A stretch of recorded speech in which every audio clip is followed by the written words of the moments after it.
Free speech is freedom. Free speech is power. Free speech is valuable.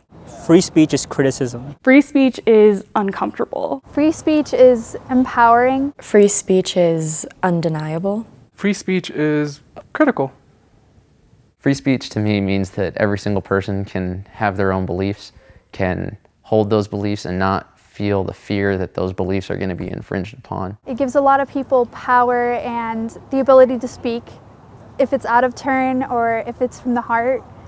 And free speech also gives people the opportunity to express their opinions and beliefs as well. Free speech is important because people have a lot of different opinions, and in a democratic society especially, you have to hear all of those opinions, like no matter if it's just one person who holds it or like the vast majority. Everybody has an opinion and they should be sharing it so that all ideas can be considered as decisions are reached. I've seen places that don't have it, and I've seen the problems that they go through, and so that's why I think it's so important. Like, if we didn't have it, it'd be a lot like those places. I mean, we'd have censored social media, we'd have, tyrannical governments. Governments that have a lot of power and don't want their population to have power, they take away free speech because free speech gives people power. It's a matter of being able to say my own thoughts. It's a matter of being able to defend what I believe in and how I was raised, and in order to not only defend myself but also learn from other individuals and adapt to my environment. I know I've come from a country where there is no speech now, and I know both sides of the story. And but right now I really want it to be important in a way that it's good for everybody.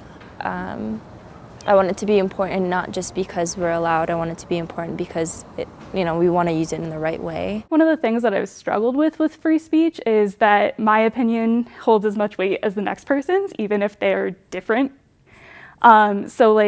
You can't force somebody to have the same opinion as you, and on matters regarding social justice, that can be a really hard pill to swallow, because things that I believe have impacts for the lived experiences of people's lives, and not everybody agrees that those lived experiences should be the same.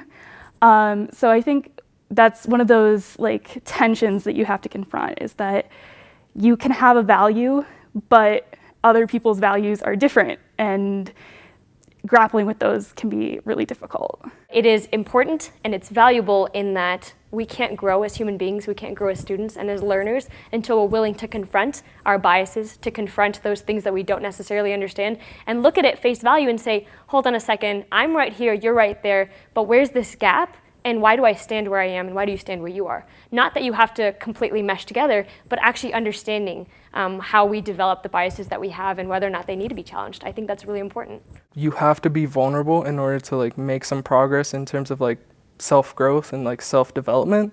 And that doesn't mean yes, let everyone step all over you. I think there's a level of respect that has to come with free speech, and there's a level of responsibility that is within that, because yes, we have the ability to say whatever we want, especially on all these social media platforms, but I think it's super important to be conscious of what we're saying and to make sure that whatever we are saying can be opening up to a new conversation and be sort of progressive and productive, no matter what it is, instead of just kind of shutting things down or being super disrespectful. One of the biggest parts of a dialogue is that you're not just waiting to speak, you're actually listening to what the other person says. And if you listen with good intentions and have that conversation with good intentions, I think a lot of people might be surprised by how productive those conversations can really be. If you're just waiting for I found a flaw in your argument and now I'm going to attack on that one little thing, that's not really being productive. It's constructive conversations come out of a willingness to hear both sides.